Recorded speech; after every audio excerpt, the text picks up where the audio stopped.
Right. Hello, everybody. My name is Amu Sambo or Amakelani Sambo, and I am the current NSL for the Wits cohort in South Africa.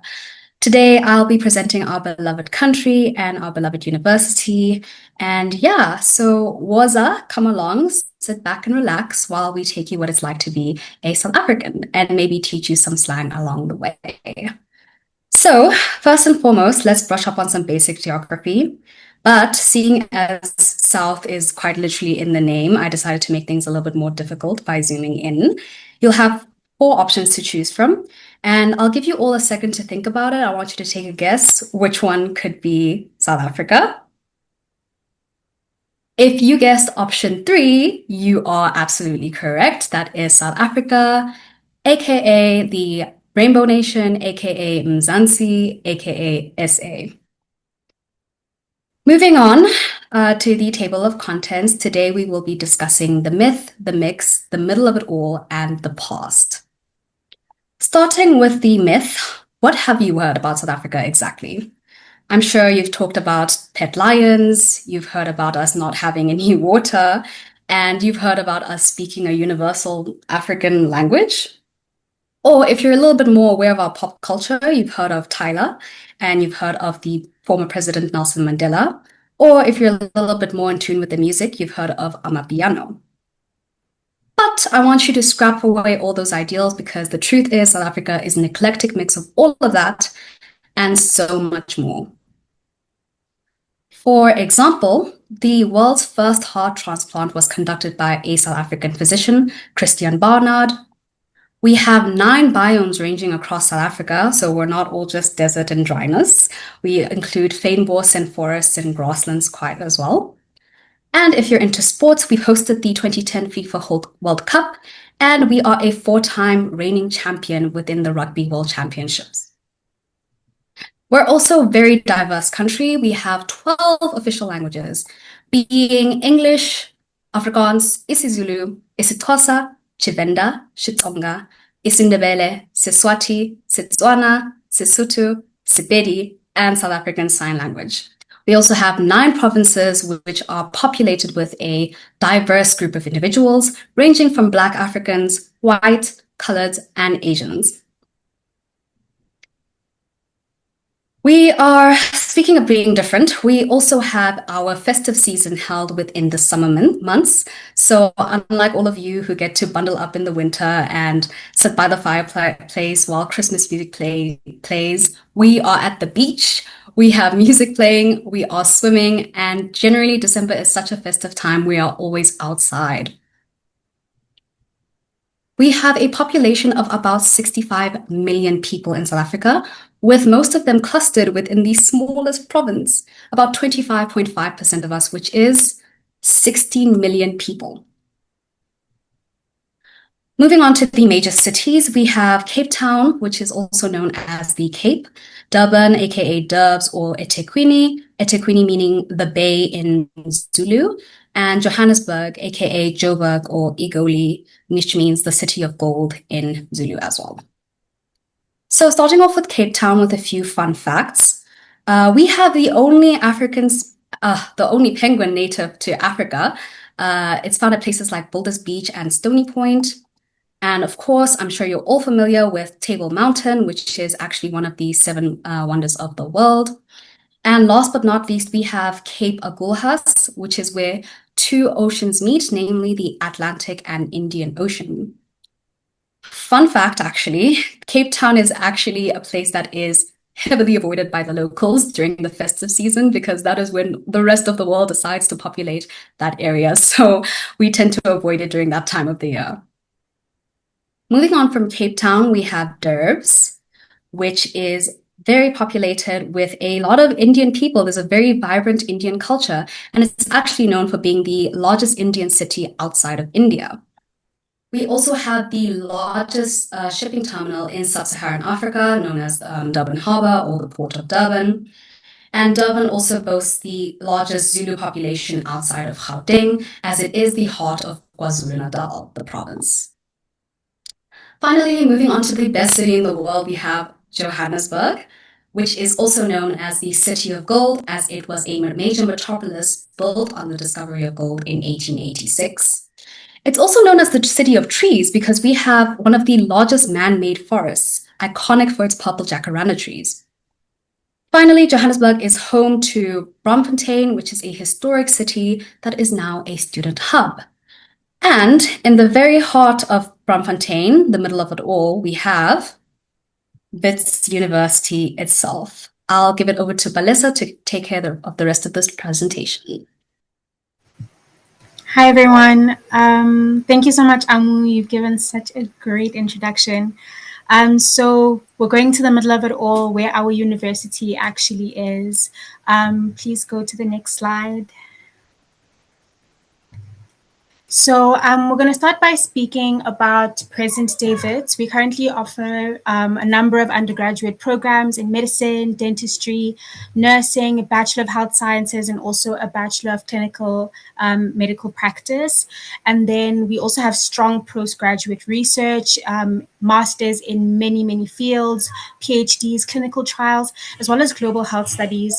And we've also been recognized for world-class research in genetics, infectious diseases, oncology, HIV and TB. And then we also engage in community outreach and healthcare development across South Africa. And this is mainly through a whole lot of our student societies.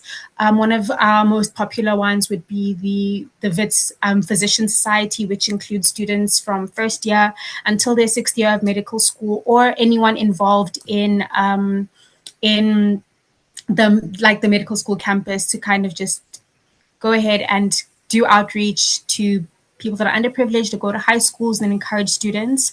And then we also have the Wits Adler Museum of Anatomy and a full human dissection program, which is central to our training. So those who do medicine and a BHSC, in fact, all of us, we all do dissections at some point in our degree, and we have a big donor program where we receive about 300 bodies per year, and we have maybe groups of about 5 to 6 people who dissect one body for the entire year. So it's really great. And then our museum kind of records African and South African medicine development over the years and throughout history.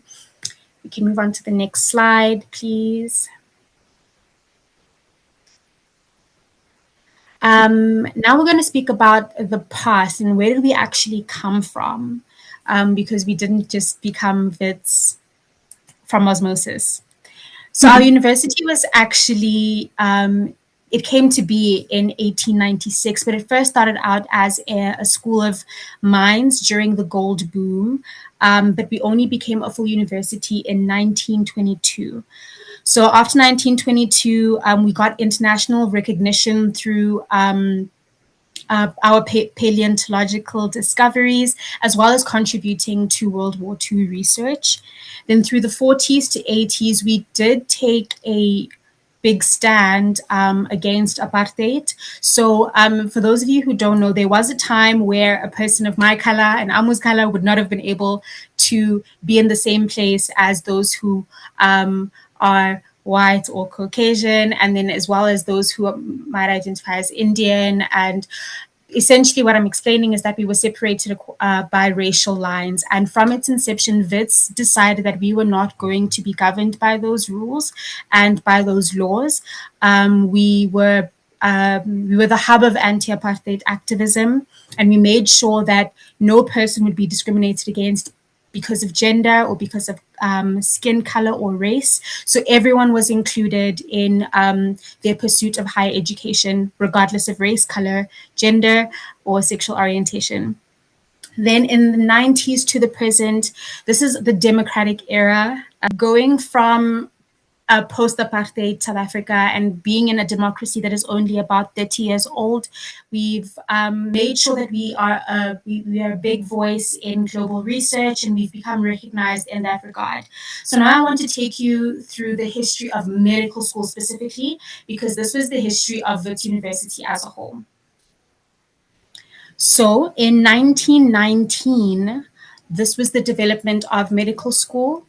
We first had our campus in Hillbrow, which is a a small part of Johannesburg, and we had our first medical students there. Then in 1947, this is just a year before the apartheid regime became a thing and before racism became so rife in South Africa, we had our first we recognized our first Black and female medical doctor, breaking racial and gender barriers in medicine. Then in 1996, this was shortly after our democracy, medical school it became the Faculty of Health Sciences, and then we relocated from Hillbrow to Parktown. This started in 1964. Then in 1996, we became the Faculty of Health Sciences. Then in 2002, this is something we're very proud of. We had Sidney Brenner, a Wits alumnus who studied medicine. He was awarded the Nobel Prize in Physiology or Medicine for breakthroughs in his research in genetics and cell biology. We have one of our labs named after him.